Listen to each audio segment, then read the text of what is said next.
Yeah. Let's get this started.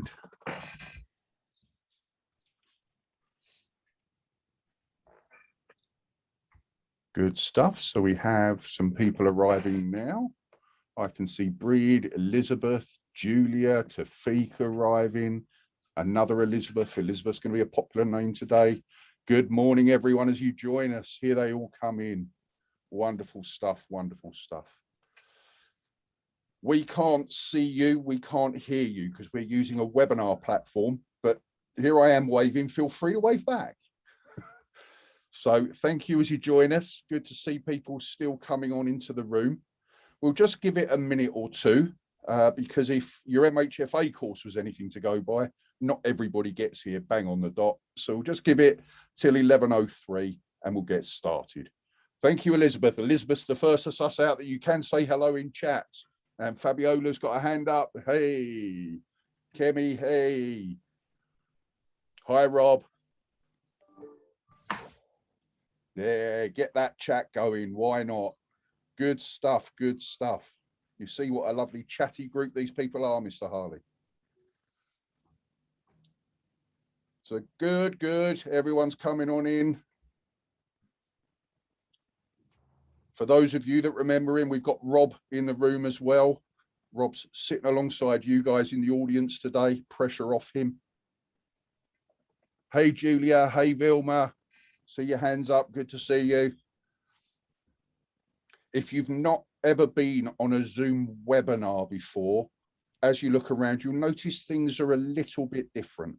So yeah, do use that chat box. We've already got 20 things in chat, which is fantastic to see. Notice also, please, there's a Q&A button. There's a question button down the bottom. So we have got time for questions at the end of today. If there's a question in your mind, by all means, shove it in there. You don't need to sit there with it thinking must remember, must remember. So it's a useful little feature. If you've got any questions, pop them in there. With all of these webinars, we tend to find there are two different types of people. Some people like, it's like watching a film, like to sit and just take in what's being said. If that's what you like, go ahead and do it. Some people, and I'm thinking of my missus here, watching a movie, all she wants to do is natter about it. That's absolutely fine as well. So if you want to do that, jump in chat and have a chat. Good to see a nice lot of conversation going on already. So we've still got potentially another few people to join us. So I'm going to give it about another 30 seconds.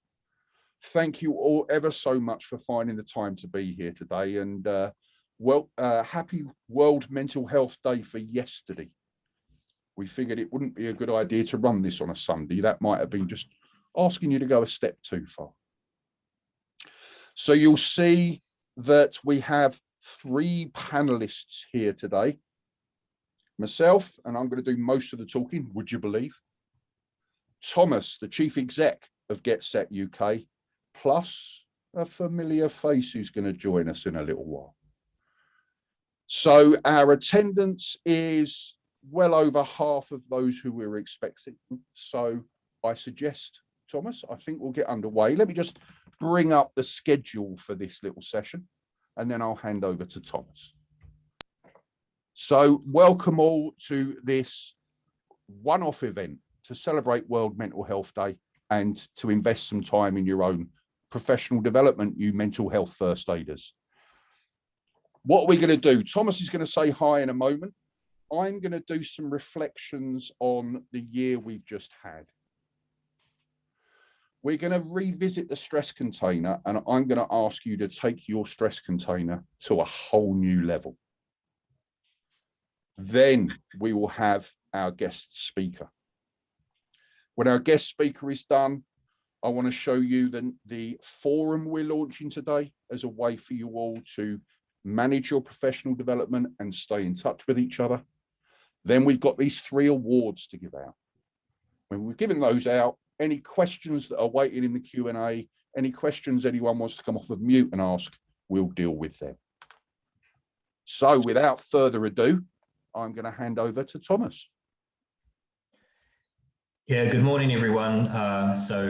as Kev said, my name is Thomas and I'm the CEO of Get Set UK. Thanks, Kevin, for putting this on. It's a great event. It's a bit of a celebration, really, because we have trained over the last year over 200 people in mental health first aid, and off the back of World Mental Health Day, it's a great time to be able to do it.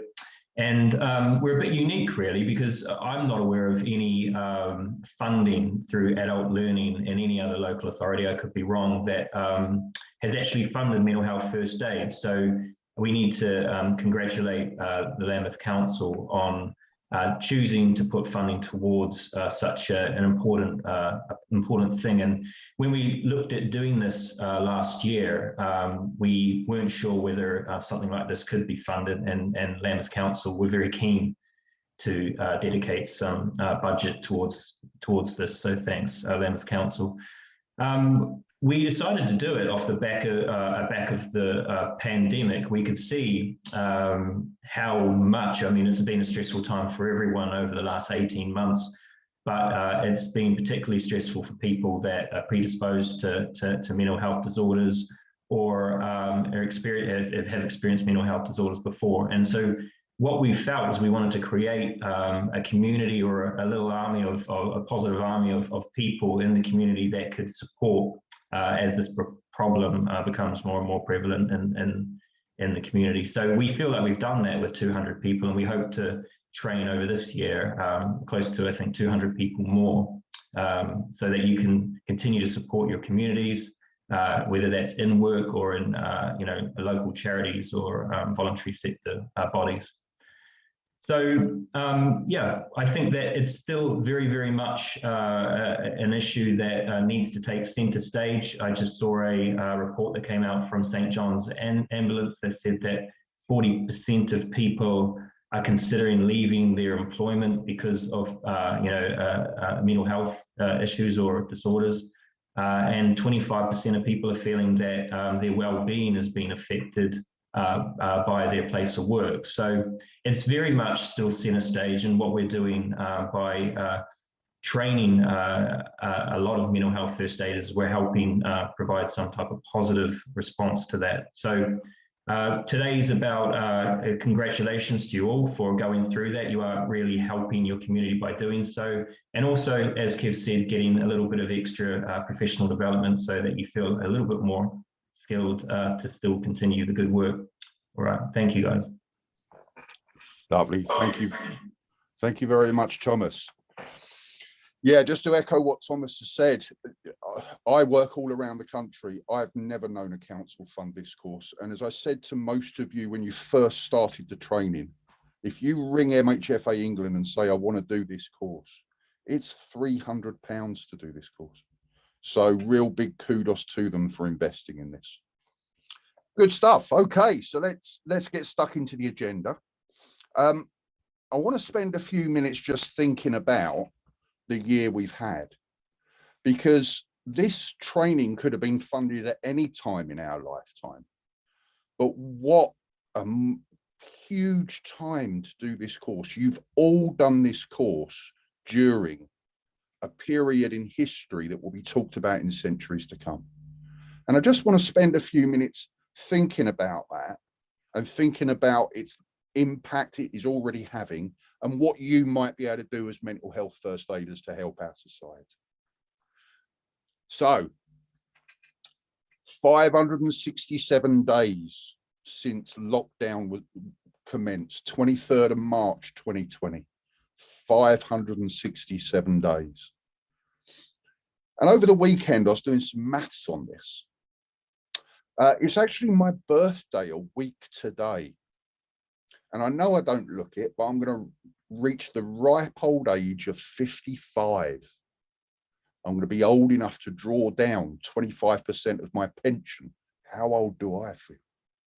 And I did the maths on that. That means old Kev over on the left, I'm now about 20,000 days old. And then as you can see, I looked at some other ages, 40, 30, 21, 16-year-old and 11-year-old. How many days have we been alive over on the left there? Then some simple maths went, okay, if it's been 567 days, what percentage of our lives have been spent in lockdown? And this is the set of numbers that I came up with, this red line.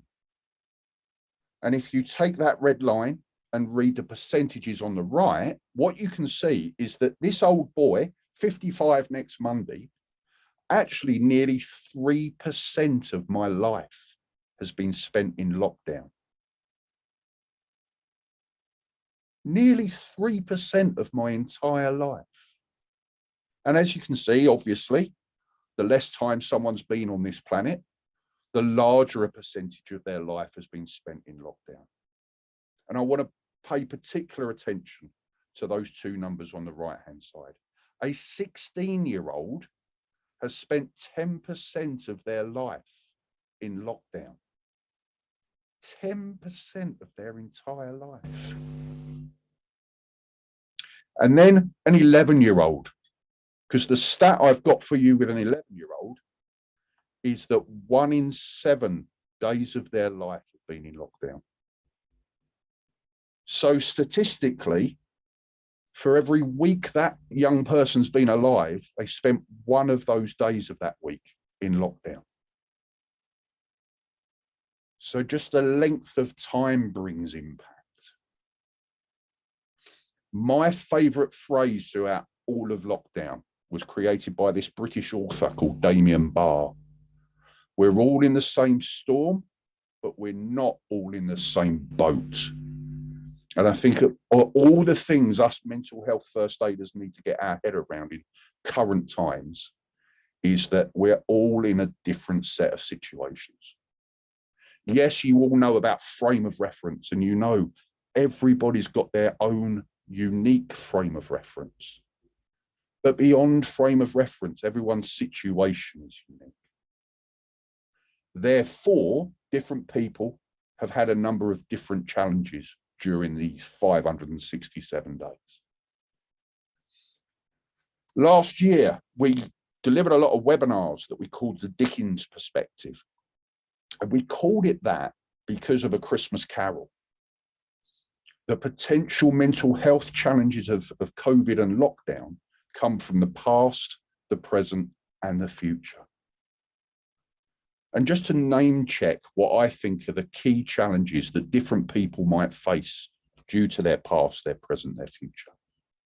First of all, anybody who already had a mental health disorder, I can't say that it's guaranteed lockdown would have made it worse, but I can probably say it's guaranteed it wouldn't have made it any better. So chances are people with an existing condition, lockdown was not good for their mental health. Whether you've been working from home, furloughed, lost your job during lockdown, being away from the people and resources available in the workplace can have a damaging impact on our mental health. Plus, there are 5 what are known as latent benefits of work. 5 benefits to our mental health that being in work brings. So again, whether you were working from home, furloughed, or unemployed during lockdown, you're detached from the workplace and detached from those 5 areas of mental health benefit. In terms of what's going on in the present that might be affecting someone's mental health, well, each week we've got more people who have been personally impacted by COVID. It might be that they have had it themselves and all of the mental health distress that they felt during that time. It might be that their children have had COVID, their parents have had COVID, they might have lost someone through COVID. So that horrible disease could have caused poor mental health. Of course, during lockdown, we all had to become far more detached from the people around us, and we're social creatures by design. Lastly, under presence, for some people, being at home every day is not an ideal place to be. Again, whether working from home, furloughed, or out of work. Being at home maybe in too small a space, maybe with other people trying to get things done, maybe with children not at school, horrible neighbours. It can be a distracting place. And for some people, it can actually be a hazardous place. I'm thinking particularly of people with addictions, people with eating disorders, people who self-harm. The workplace is often an escape from those habits that they haven't had.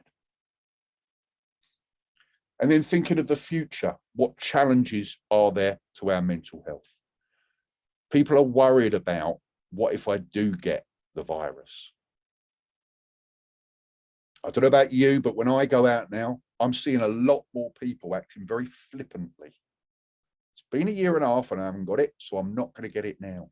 And that's going to be the easiest way for this thing to come flying back at us. Some people are worried about returning to work, whether it's getting a new job, returning from furlough, returning from working from home. What safety measures will there be in the workplace that keep me free of the virus? Plus, some people are worried about, how am I going to sort my life out to enable me to go back to work? Will there still be spaces in my childcare provider? What if I've got adult caring responsibilities? Will my dog walker even still be in business? So we can see that different people will have a range of different reasons why their mental health has been challenged. As mental health first aiders, we need to look out for this and provide the right support. Remember, we're all in the same storm, but we're not all in the same boat.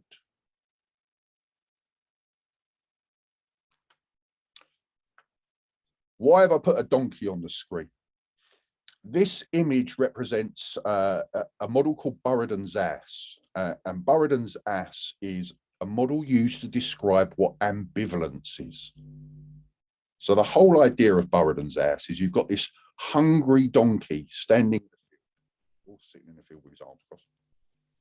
And he's got two bales of hay in front of him. They look exactly the same as each other. They smell exactly the same. They're exactly the same distance apart from him. So there's nothing key that will make him choose left or right. So he can't decide, and he stands there and he starves to death.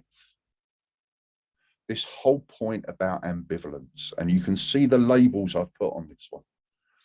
We may well have ambivalence as being the key thing we're presented with. I want to stay at home where my safety net is.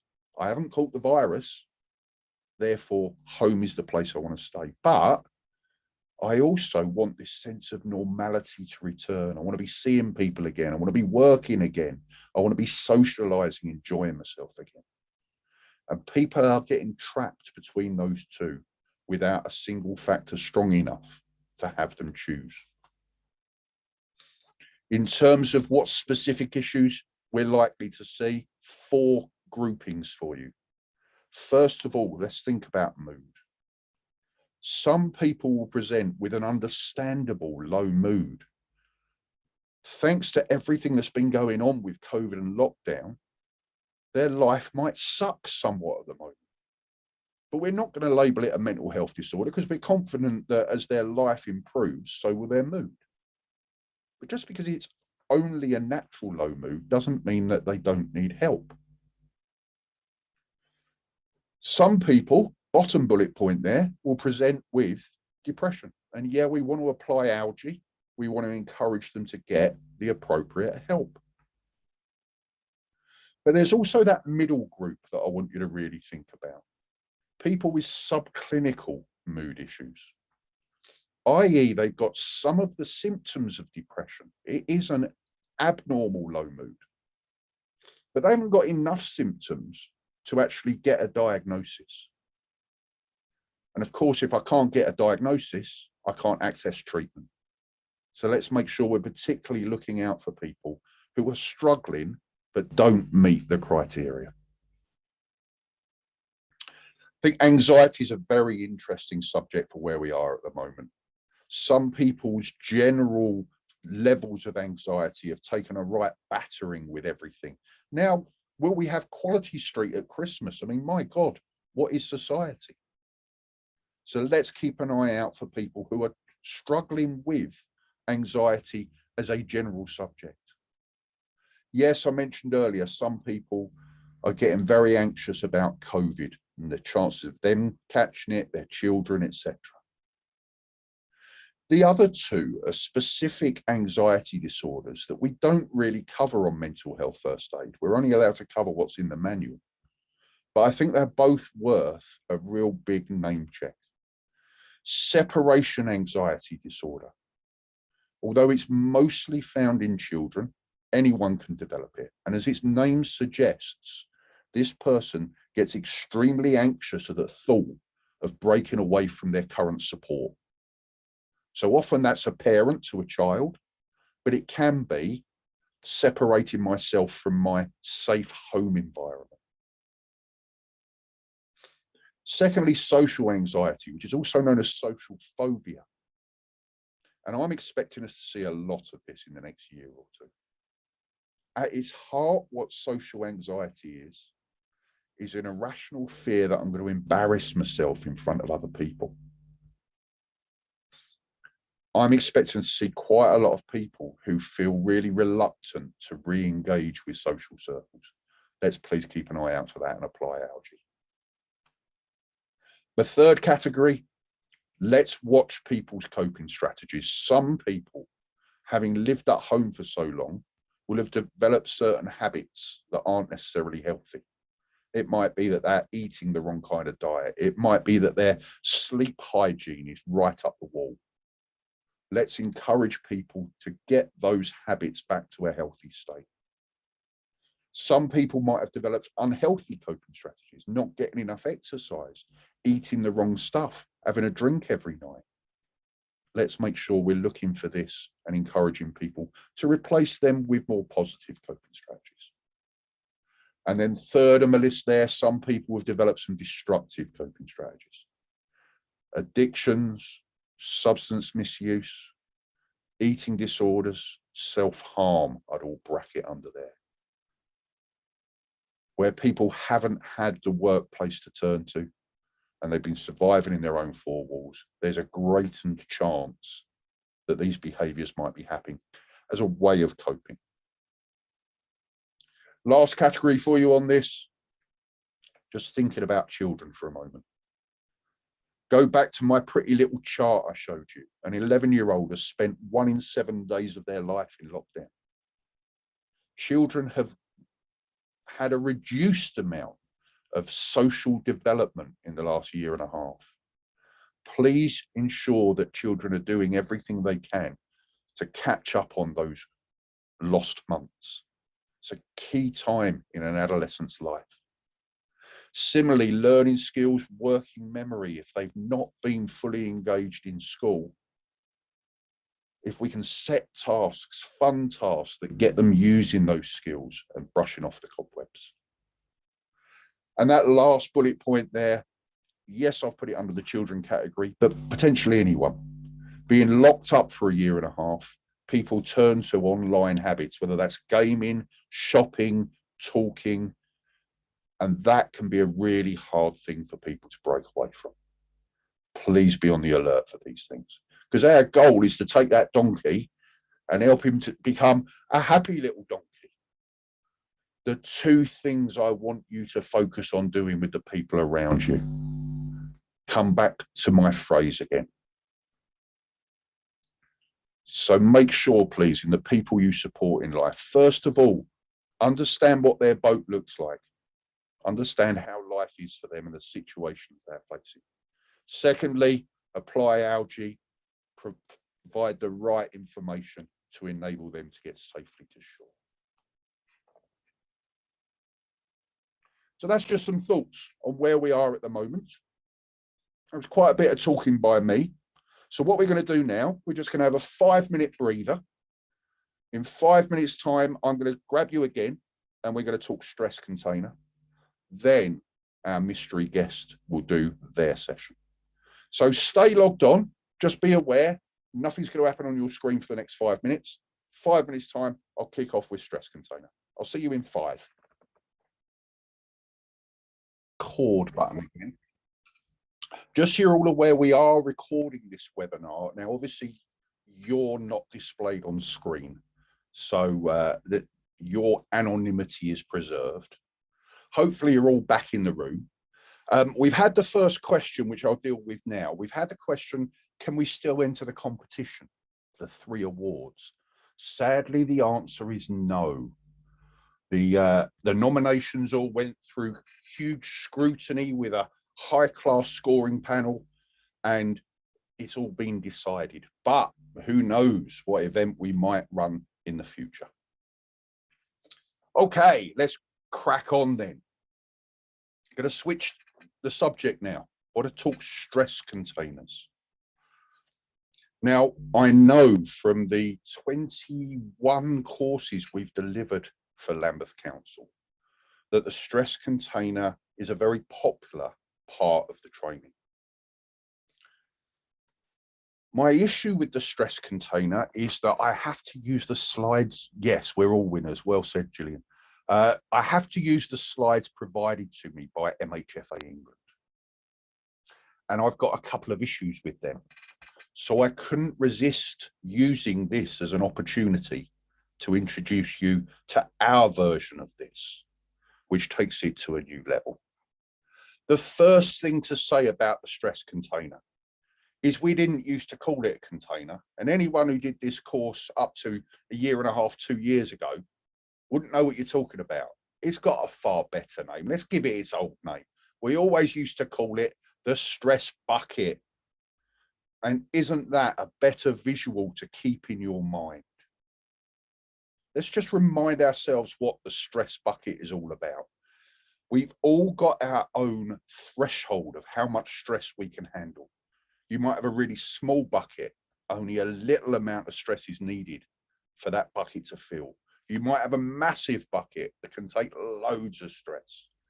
And throughout each and every day, stress flows into that bucket. And we talked on the course about this happening. If the amount of stress we're experiencing goes beyond our personal threshold, that bucket can overflow. And we talked about how some people become shouty, angry, crying, violent. Some people crawl inwards. It's never, ever a good place to be. So on the course, we talked about let's have a tap, a way of getting the stress out of our system, what we called coping strategies. And every single group I taught came up with some fantastic coping strategies that you use. Talking, listening to music, exercise, an occasional alcoholic drink, sleep, prayer, meditation. And we also talked about how some people have more harmful coping strategies. Things like drinking too often, substances, violence, self-harm. So I've got 2 tips for you to take your stress bucket to a new level that aren't part of the MHFA course. First of all, people often ask me, can you make your bucket bigger? Can you make it that you can handle more stress than currently?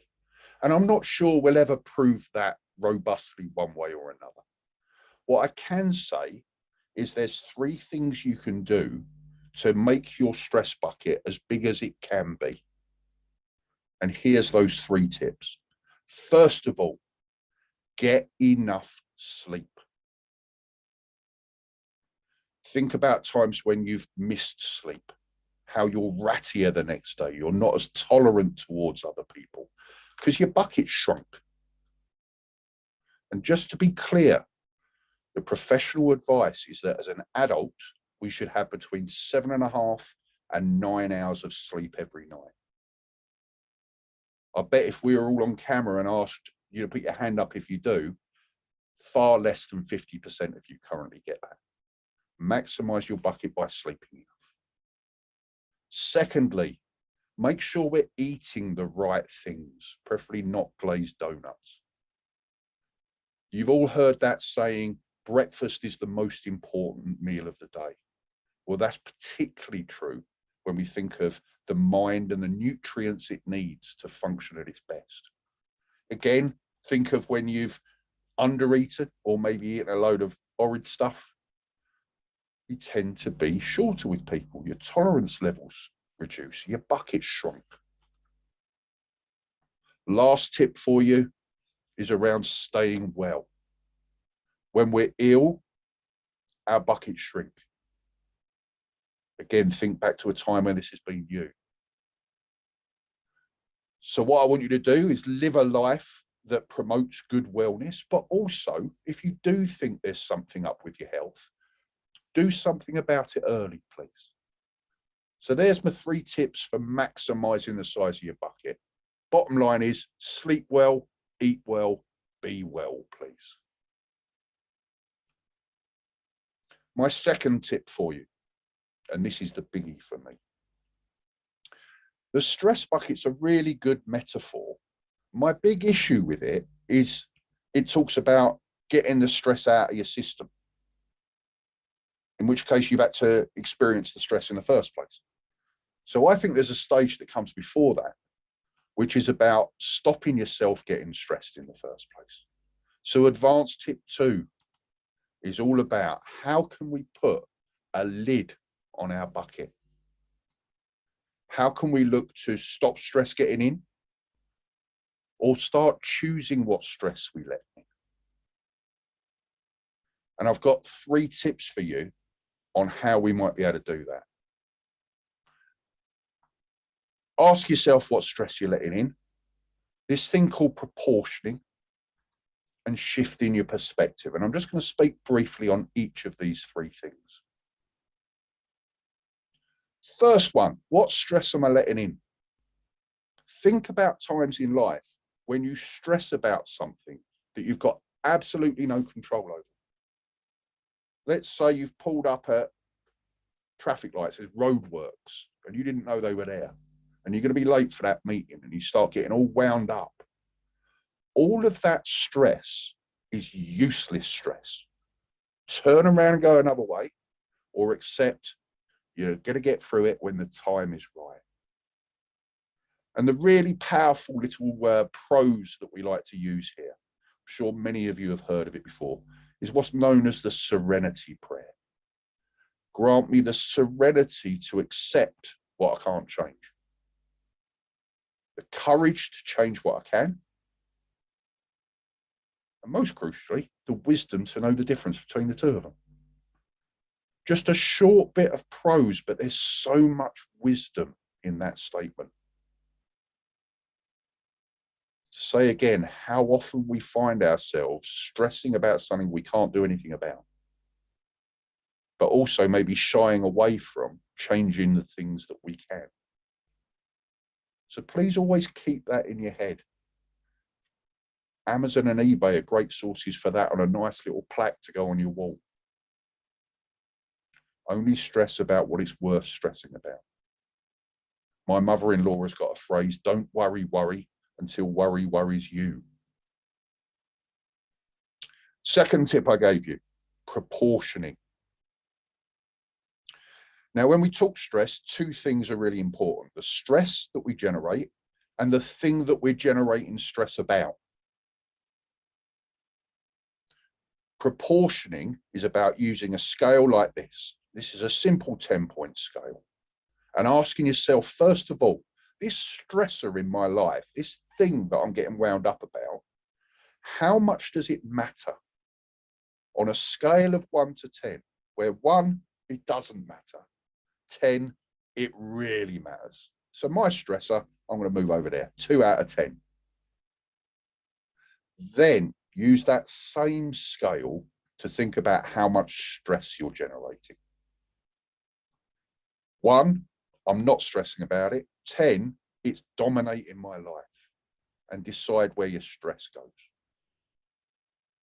If those 2 numbers are, I would say, more than 2 digits apart from each other, you need to figure out which one's wrong. Look at the evidence. Don't get sucked into emotions. Look at the facts of life and say, actually, how important is this stressor? How much am I stressing? And by having these conscious thoughts, we influence that subconscious that creates the stress in the first place. So please do something of a stress audit after today. Look at your stresses and just use that scaling to figure out if there's any that you're over stressing about. Final tip on your lid, shift your perspective. 2 tactics to use here. And it's important because of this. Look at that word. What does that word say? Tell me in chat, please. What does that word say? What do you see? Don't try and be clever with me. Just tell me what you say. It's not a trick question. What word am I seeing in front of me? Thank you, thank you, thank you. Now watch the magic that's about to happen on screen. I'm going to turn that word upside down. What word do you see on screen?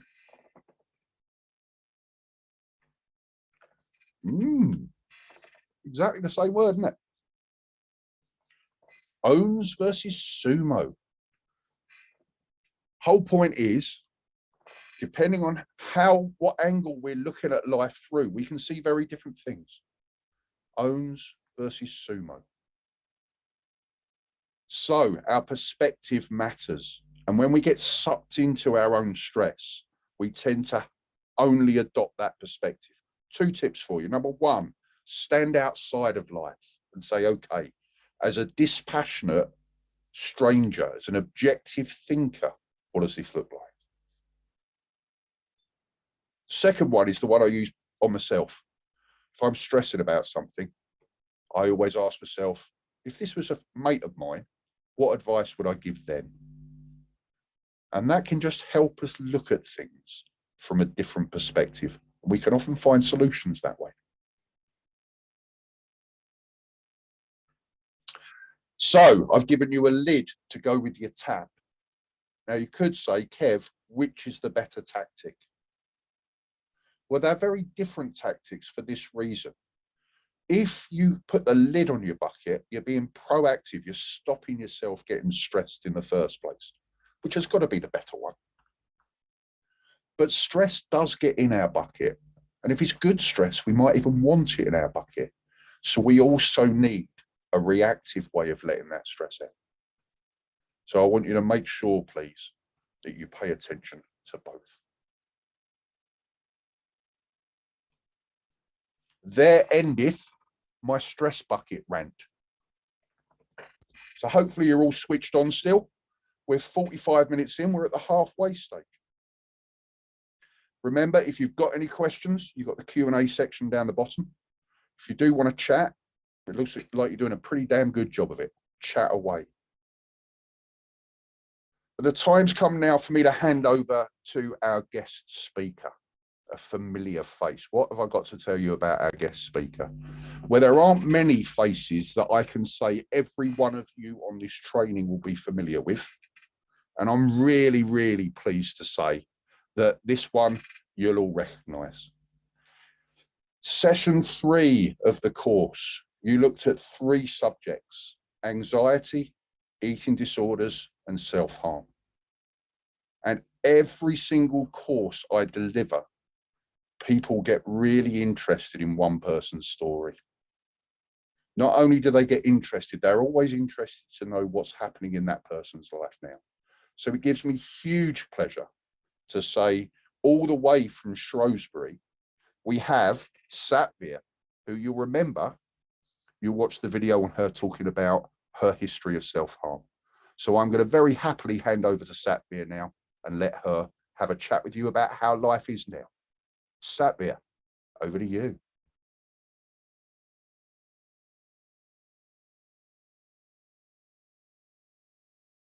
Oh, there you go.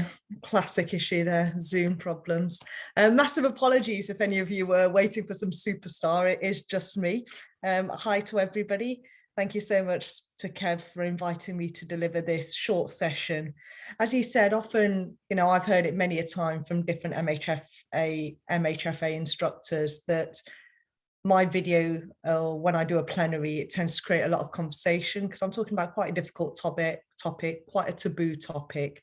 So for me, I'm so pleased to be able to come and tell you guys a little bit about how I'm doing now. Some of the common questions I get asked is, what am I doing now? How's my daughter? And also just what could have helped me back then when I was really struggling. So I'm going to do it in reverse order. I'm going to tell you guys firstly about what could have helped me, and then I'll tell you how my daughter and I are both doing. Now, that video was filmed about 10 years ago. I've just seen that still. I've never actually watched it. I've done quite a few things for the media and organisations on video, and I don't watch them because they're really painful to watch. But yeah, that's 9-10 years ago, so quite a while ago. And at that time, I was still struggling with my mental health, but I'd come quite far, but it'd only been a few years since I'd last had treatment or been on medication or even self-harmed. When I get asked, one of the big questions I get asked is, what changed? You know, what changed for you? How are you in the position that I am today? I'm now 39 years old and I do have a really good life, which I will share with you in a moment. But I can't turn around and say to anybody what changed was it was April the 27th, 2000 and thingy at 12:36 p.m. There wasn't a moment. It was when I was about 24 years old, a number of cogs in my life all came together at the same time. Because when we look at people's distress and stressors and what can lead to poor mental health, it's not often one thing. There may be one big thing, as society would call it, or it can be a number of things that have happened and accumulated. For me, it was the latter. There was a number of things that had accumulated over a period of time. Yes, society might say the abuse from my dad was a big thing, but I wasn't ready to deal with them. It took time. And I always relate it to like a tower of distress. So at the bottom, you've got the abuse from my dad and my childhood. But then, you know, I've gone through homelessness, domestic abuse, honor-based abuse, single teen mum, poverty, deprivation, isolation. So then you've got a big tower. And I think for as long as people kept focusing on the bottom part, and if we talk about her daddy issues, everything will be better, nothing really changed. And it was only as people started dealing with the top bits, and this is why I'm so pleased to be a part of Get Set and, you know, hearing about the work they're doing to get people into employment, is because as people started easing my stresses from the top, I'm on the right benefits, I'm back in college, I've made friends, I'm very gay, I came out, made friends from the gay community, started relationships, my daughter went to nursery. As these things started happening, my tower of distress started shrinking. Now, there was still distress, but it was more manageable. And then when I went into the therapeutic process, I was able to deal with the bottom of the tower, my dad, much more easily, instead of being sitting in a chair and someone's trying to talk to me about my dad and I'm thinking, where's my next meal coming from? How am I going to engage with my daughter tonight? Where am I sleeping? So for me, it was when people started tackling the top of the tower. And that happened when I was around about 24 years old. More things were in place. I've got stable housing, I've got friends, I'm in college, my daughter's settled, and all these things were happening. So I felt more able to engage in the therapeutic process. Going back earlier, what could people have done? I don't know, you know, I'd love to be able to say, oh, you know, if only somebody had asked me. But the truth is, I've passed that stage in my life now. And I know I hid things very, very well. I know there's always some potential signs and indicators, but for the time that I was going through my biggest traumas, mental health wasn't being spoken about as much as it is today. So it was much easier to hide things because people were less likely to be looking for them. What I can say is about 2.5 years ago, I did have a crisis and I really, really struggled with my mental health. And I ended up needing crisis support because I was extremely suicidal. And from that, what I learned was that what could people have done better is ask directly the question about suicide, about self-harm, about my mental health. And no, I didn't directly say to people, I'm feeling suicidal. I admit that until I got to that crisis point that I presented to services. But when I reached that crisis point, I look back, and that was May Bank Holiday 2019.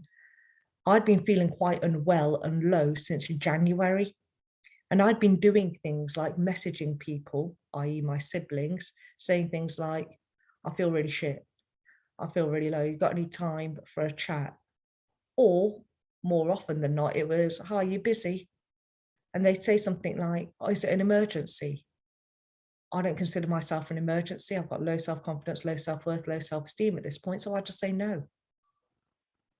And they wouldn't follow up. Oh, you're going to pop down this weekend? Oh, no, a bit busy unless you need me to. No, it's fine, I'd say. So I think if someone is saying these kind of things to you, to pick up on it a little bit more, because that might be someone's subtle way of reaching for support, because it's easier to say, hi, you up for a chat, fancy a coffee, than to say, I'm feeling really suicidal and I wish I was dead. I don't know what to do. I'm scared of being on my own. So I wish people had picked up on the subtle signs. And since I've said this out loud, my siblings do feel guilty, and I don't want them to feel guilty. It's not their fault. But moving forward, I hope that if I do message and say, you fancy a chat, they'll say, yep, I'll make some time X, Y, Z, instead of asking if it's important, because understanding I'll often, as many people do, will dismiss a level of distress they're in. And more so, if you know someone is feeling low, feeling comfortable to ask around suicidal thoughts and self-harming. And don't say, are you self-harming? If you know someone's got a history of self-harm. I'm big on this. What's the point in asking that? If I say to you, I'm feeling really shit, you know, I've got a history of self-harm, and you ask me if I'm self-harming, and I say no, does that mean that I'm fine? Or does that mean that you're taking the measure of my distress as to whether I self-harm or not? So I always say in training that, say it like this: have you had any thoughts of self-harming, whether you have or haven't? Because I might say, I haven't self-harmed, but I'm thinking about it, which will now show you I am in quite a high level of distress. And it might be taking a lot of energy for me not to be self-harming. And I'm putting into place all these coping mechanisms that I've taken over the years, but at any stage, they may not be enough. When people say to me, I'm feeling really low, I make it a standard question. How low? I need to ask you this. Are you having suicidal thoughts? Asking doesn't lead to it. So please do feel comfortable in asking about it. So that's a bit about what could have helped and what can help in the future. In regards to what's going on now, and my daughter's going to be 21 in a few months. I won't lie, she's not had it easy. 5.5 years ago, my daughter was actually detained under the Mental Health Act. She went through her own mental ill health. She went through acute onset psychosis, but she struggled. She was suicidal. She tried to end her own life on a number of occasions, which led her to being sectioned. She spent 5 months in an acute psychiatric unit, was told not to do her GCSEs. And I didn't think at one stage my daughter would see 16 years old, let alone almost 21. My daughter got support much sooner than I did. I, as a parent, had to respect at times she wasn't ready for that support and give her the flexibility to engage when she needed to. But she got support, and now she's in her second year at university studying cancer sciences at Nottingham Uni. Sounds really clever, doesn't it? Apparently studying. She's got freshers flu at the moment. I keep telling her she's in her second year, but apparently it's contagious. But she's living the life she wants to live.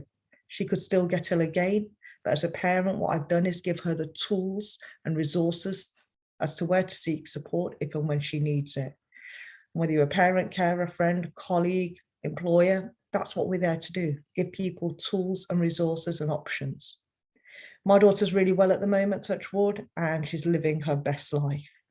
And me, I'm doing fantastic. I'm probably the most excited person to be turning 40. I can't believe I'm going to be 40 soon. I am so excited.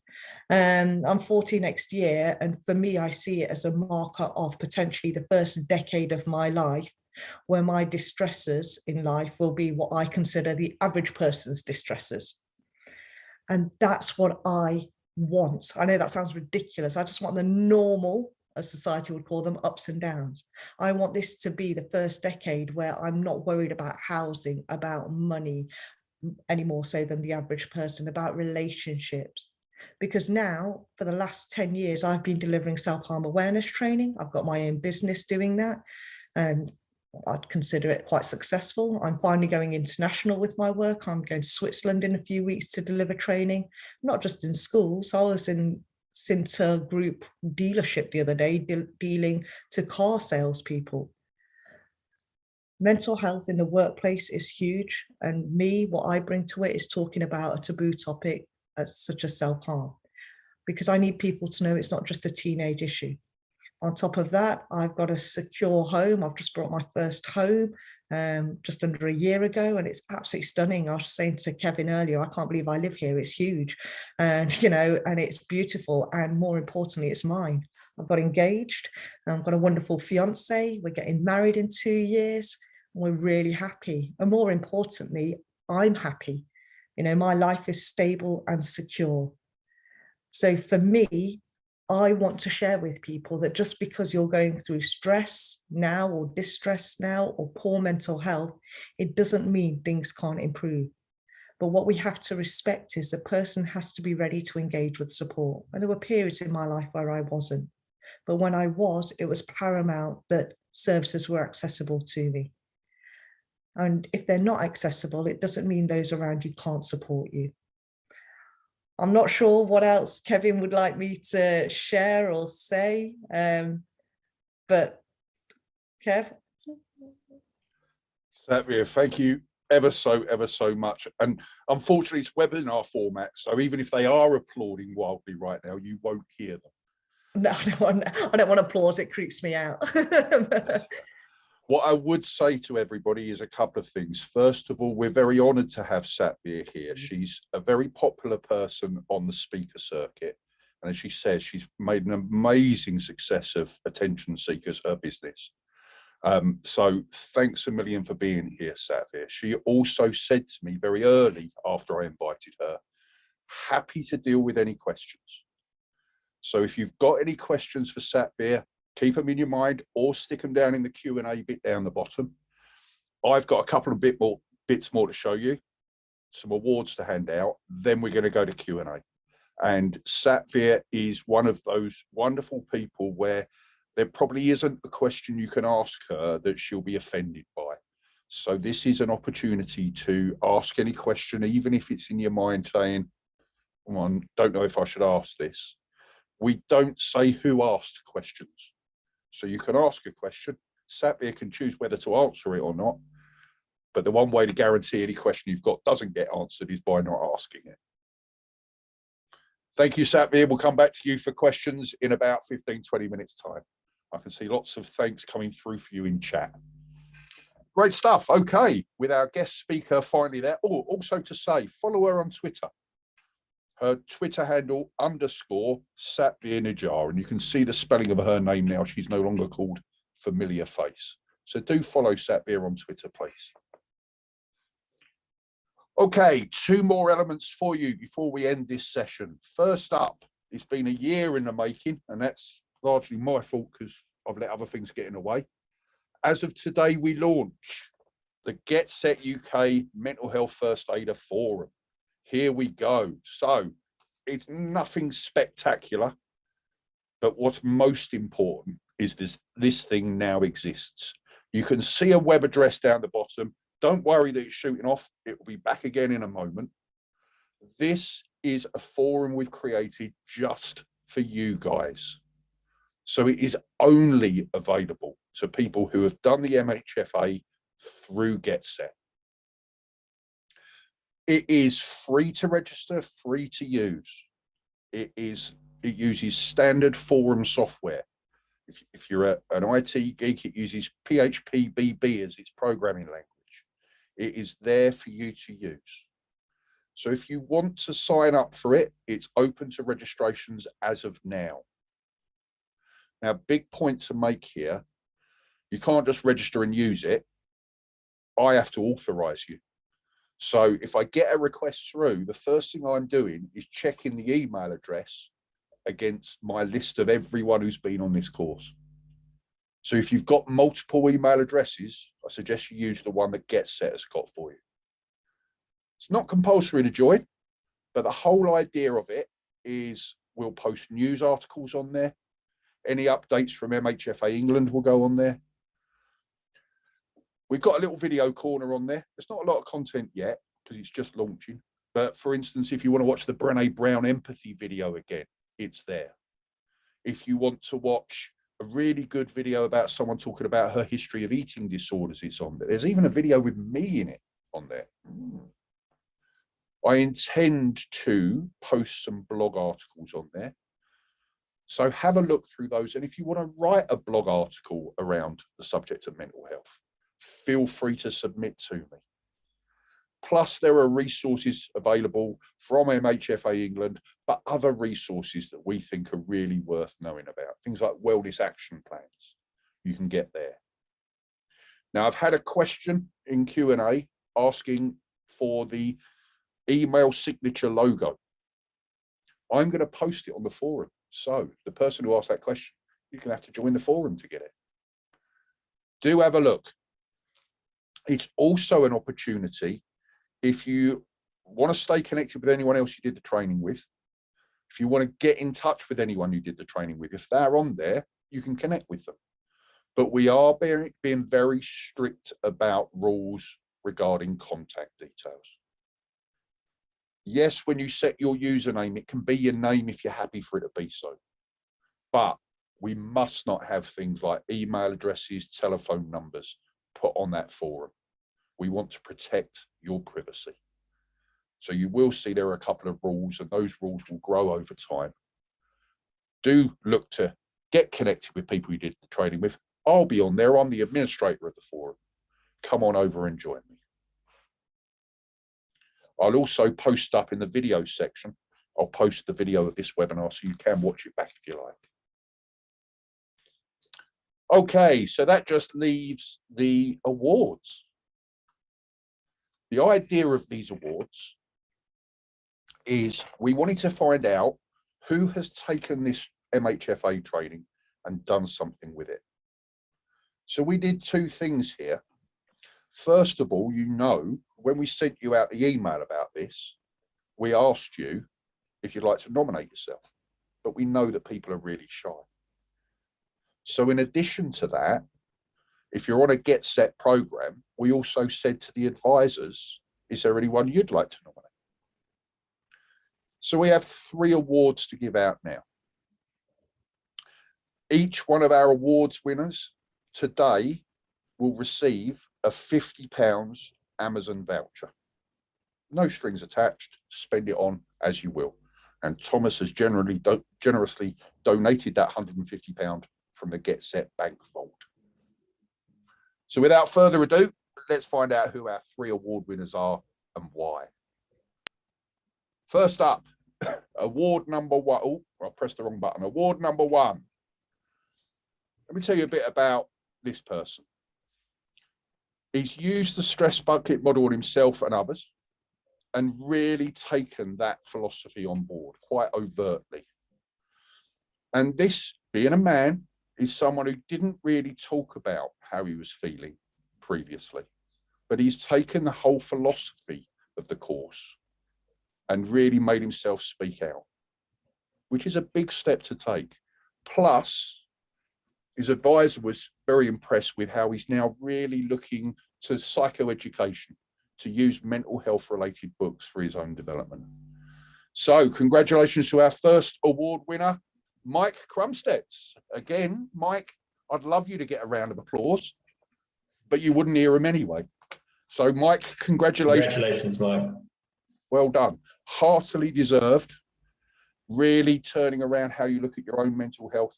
And most importantly, you'll remember on the course, I say on day 1, if all you do is use this course to improve how you look after your own well-being, it's time well spent. So well done, Mike. You will be getting your gift voucher today. Award number 2. Award number 2, the advisor nominated for someone who was low in self-confidence, came on the course. And I'm not saying as a result of the training, but I'd like to think the course was part of this. Has developed a far more can-do, optimistic, positive outlook, to the point that she's now been offered a job, would you believe, in the field of mental health. So our congratulations go to Christine McDonald. Again, Christine, if we weren't all on mute, you'd hear raucous applause, but if you look in chat, people are clapping all over the place. Congratulations, so Christine. Congratulations. Your £50 Amazon gift voucher will be on its way to you today. final award, award number 3. The person that wins award number 3 actually got hit by COVID. COVID hit the family, but she really used the training to be able to focus on, I may be physically unwell, let me support my mental health during that time.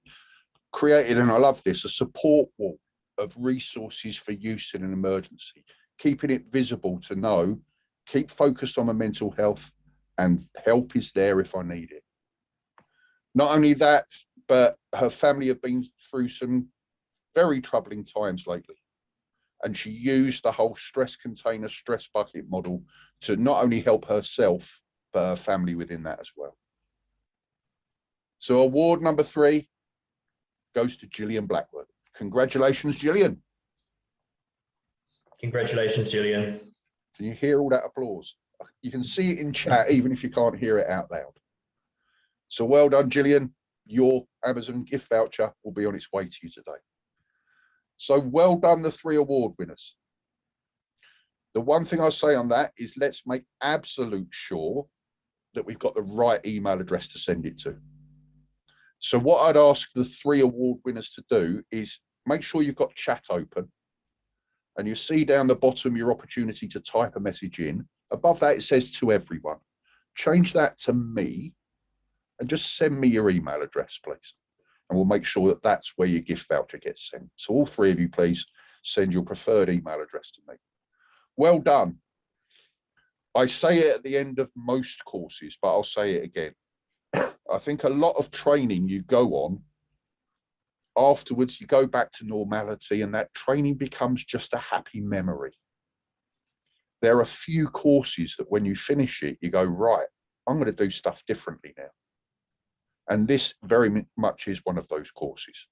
So you 3 winners, thank you ever so much for not just applying yourself to the learning, but applying the learning to yourself. Well done. I want to bring up one more visual before we hand over to questions and anything you want to know from me, Thomas, Satvir, each other. The final slide I'll give you, I know you're all desperate to have the algae animation one more time. I'm sure you've missed it since the course finished. So here we go, but then I'm going to show you a slightly modified algae. Here it is. Enjoy it while it lasts. God, you've missed that.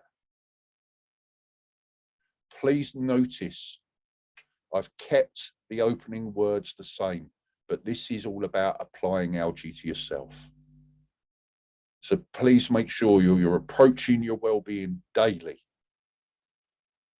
Listen to yourself. Your mind and body give all the clues you need to understand whether you need help or whether you're doing well. Every day, take time out, please, to meet your mental health needs. Grow your resilience, grow hope for the future. And you've heard a very inspiring story from Satvir today, and that message she told you, someone going through the toughest of times can still have a wicked future. So make sure that you are developing that within yourself and looking to enjoy the ride. So we'll deal with any questions now. After that, if you want, I'm going to put a link in chat actually, rather than that one down the bottom. If you want, once we've dealt with questions, I'm going to open a normal Zoom room where if you want to come in and have a natter, you're free to do so. If there's anybody else here that you want to natter with, we can send you into breakout rooms as well. So the delivery done. Ms. Nijar has returned on screen. So I've got some questions in already. How can I access the logo? I'm going to put it on the forum and you can get it from there. Where is the link to the forum, please? Okay, so let me just put that in chat now in case you didn't manage to get it while it was showing. It's getsetnetwork.co.uk. Check I've spelt that right. Yes, I have. And then would you mind us resharing your blog content or anything useful? I'm trying to encourage mental health on LinkedIn. Absolutely. Look, I think Satvi is a great example of this. You can take what you know and give it to people who buy it off you and keep the door shut on it, in which case, great, you might save a few people. Or you can say, be a messenger, echo this story, change the world. So yeah, absolutely. Anything we're sharing on the forum, elsewhere, feel free to share. I think I saw a question asking if I thought mental health was genetic after my talk. So currently there's been no gene to be like the mental health gene that has been found, but there has been some research that shows there can be a link. So if someone, a biological parent, for example, has got a mental illness, you as their child are more likely to suffer from a mental illness. And I think if it is in a family, there is vulnerability. So potentially something to do with genes, chemicals, etc. But there's no genetic link. When I look at my, from research, that genetic gene, but I look at my daughter and I don't think I caused my, I'm not saying anybody implied this, I caused my daughter's mental illness. Because I have had people say that, do you think she's ill because you were ill?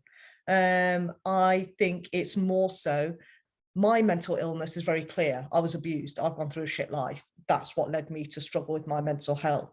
My daughter was hearing voices, you know, which wasn't triggered by anything. She just got very unwell. And I think it's important to remember that some people can get ill, but very often there is a trigger.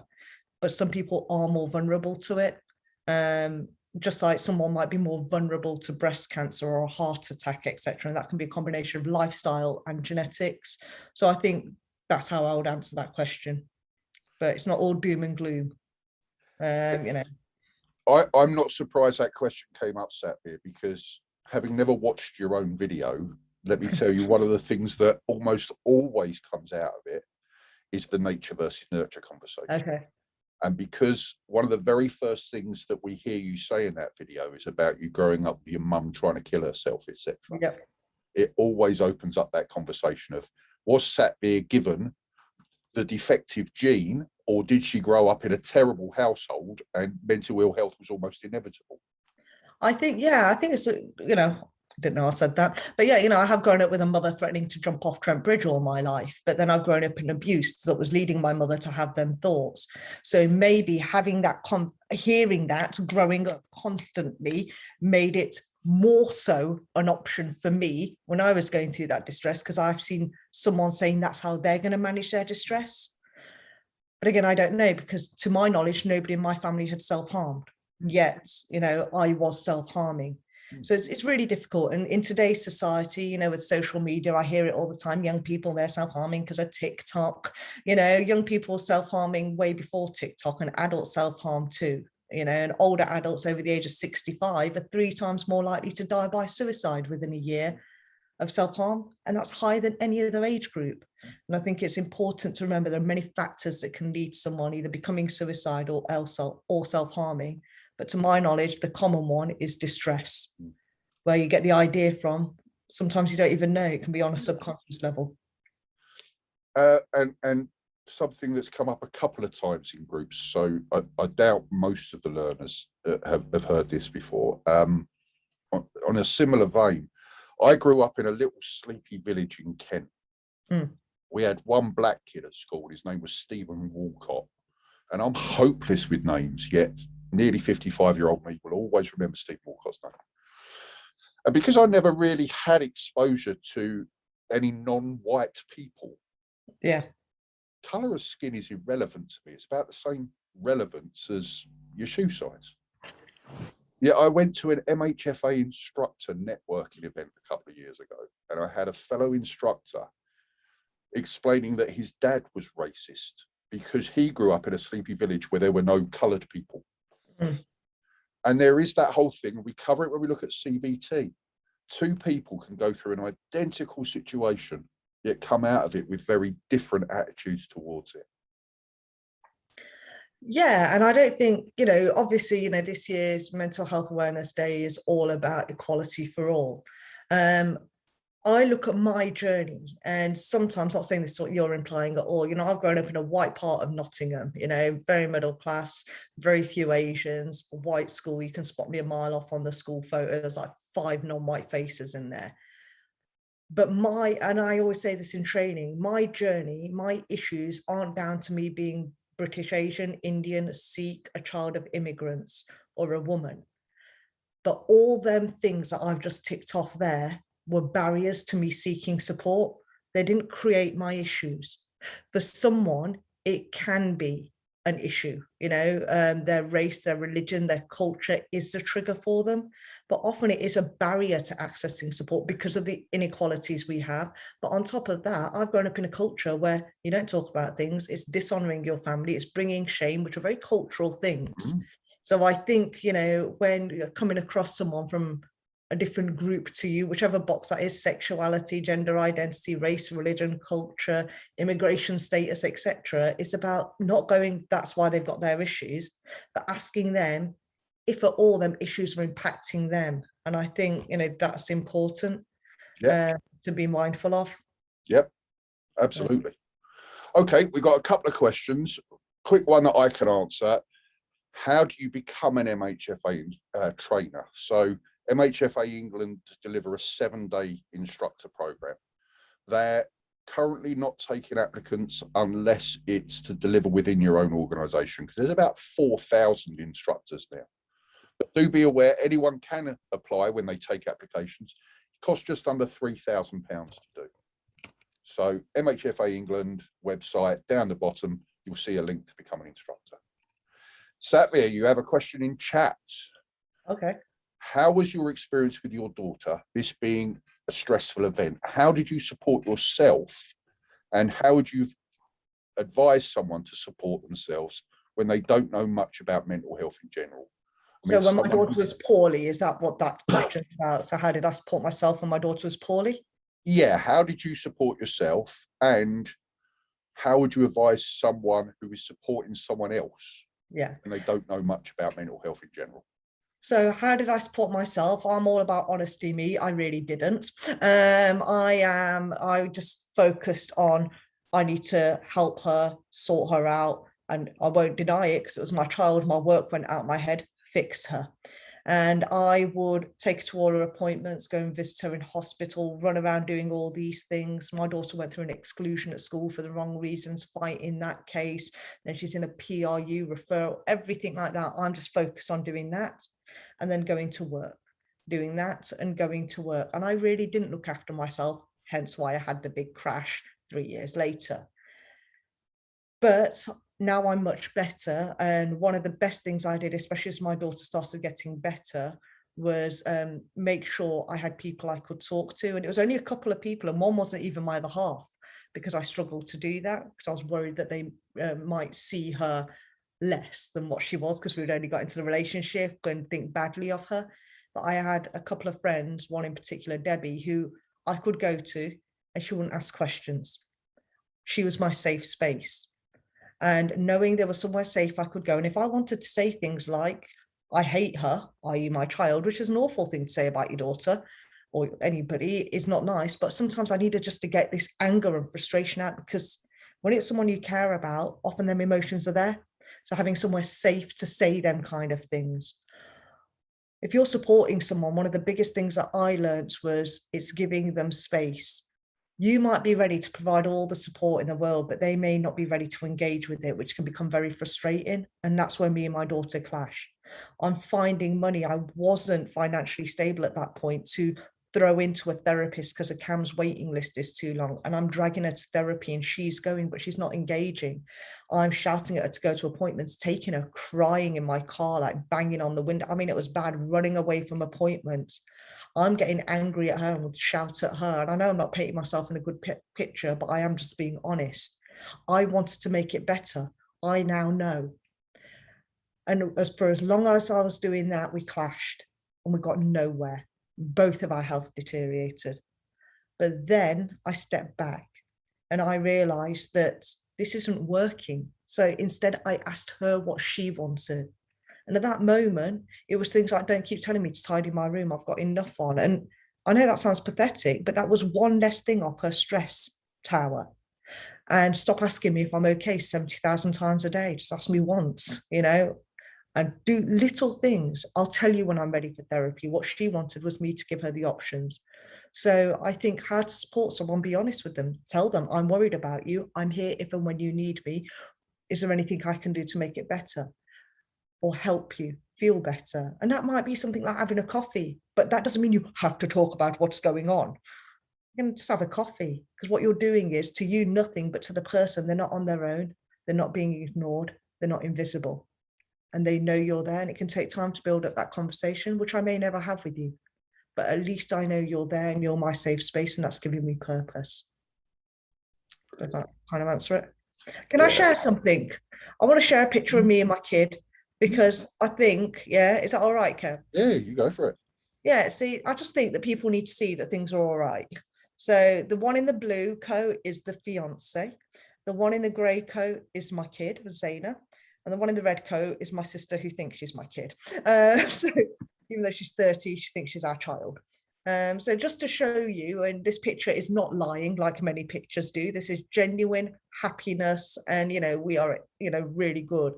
Because sometimes we don't see that people are doing all right. And I want people to know that, we are.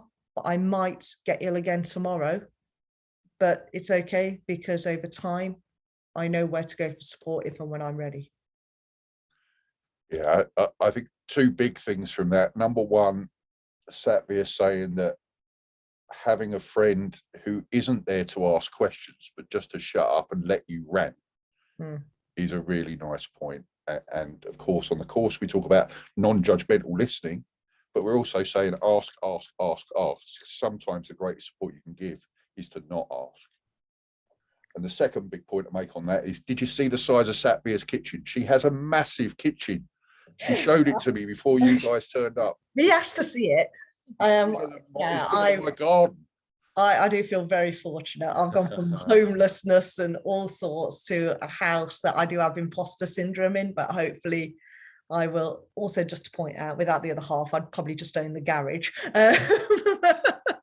But, I'm very happy. This is the first time in my entire life I have chosen where I live, who I live with, and where I live. And I think that's a big thing when it comes to mental health, having choice. That's what it is. I had choice about who I spoke to, when I spoke to them, how I spoke to them. And now I've got more choices in my life. And that's how I know my mental health's improved, because I'm in more control over what happens to me and what I do. Fantastic. I feel like a group hug, Kev. Yeah, absolutely, absolutely. Okay, thank you for the lovely comments. We're 5 or so minutes away from the end. So any more questions while you've got Satvir? You can be as nice as you want. I think one question that often comes up is, what happened to your parents?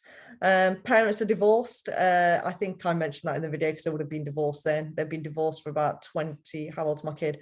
Yeah, about 21, 22 years now. My so-called dad, and that's what I see him as, I have nothing to do with him, has got remarried and is abusive to his new wife. I have a half brother who's 11. My mum is very angry, bless her.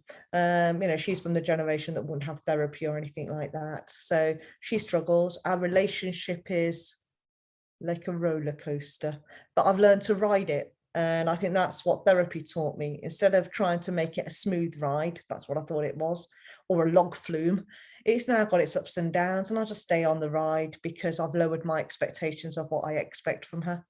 Instead of trying to change her, I've changed me. She hasn't congratulated me on the house, the engagement. I don't know if she's coming to the wedding or any of these things, but I'm actually all right with that. Of course, I'm a little bit sad, but I'm not suicidal or self-harming or crying about it, because over time I've been able to manage my emotions, deal with them stresses. But yeah, I think that's about it. Anything else for Satvir while you've got her? I'm just seeing loads of congratulations in there, And kitchen envy. Can I just say, I don't even use it. It's my other half who cooks. I just wanted a table. My aim was to have a kitchen table to sit around, because I've never had that. So I like it when we have guests and we sit around a table.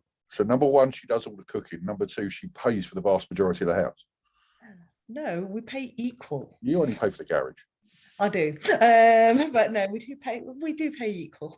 It's just, yeah, the cooking. I hate cooking. It bores me because food's never been a social thing for me. And I've got a Spanish fiance. They sit around the table for like 3 hours, and I'm like, clean up, guys, clean up. So I didn't get it, but it's nice. Right, look, I'm not seeing any other questions coming in. Only more words of praise to Satvir. So I'm going to wrap up the webinar. As I mentioned at the beginning, I'm going to open a normal Zoom room. If you want to come in and say hi and put your camera on, put your mic on and actually speak, don't feel obliged to, but I'm going to pop over there for half an hour. So if you want to come and join me in this Zoom room, come over and join me. Let me close by, first of all, thanking Satvir for finding time to do this. I know how busy she is, and she's had this in her diary for a while, and really kudos to you, Nijar. Thank you very much for your time today. Thank you for inviting me. Your honesty is always well and truly respected. And then secondly, congratulations to our 3 winners. Look forward to your gift vouchers arriving today. Well deserved. Thirdly, thank you all for turning up. It was great to have. We've never done an event like this before. Didn't know how it was going to go. Thank you for not just turning up, but joining in so much, asking questions and being so chatty. The link to the Zoom room is in chat. I'm going to close this webinar, and within a minute, I'll be in there. Be warned, this isn't delivery. I'm going to be vaping. Satvir, if you want to come over and join us, you're absolutely welcome to do so. Cool. All right, I'll see you there for a few minutes, and then No worries. I'll get to London. See you in a bit. Thank you again, everyone. Maybe see you in the other room. Bye. Bye.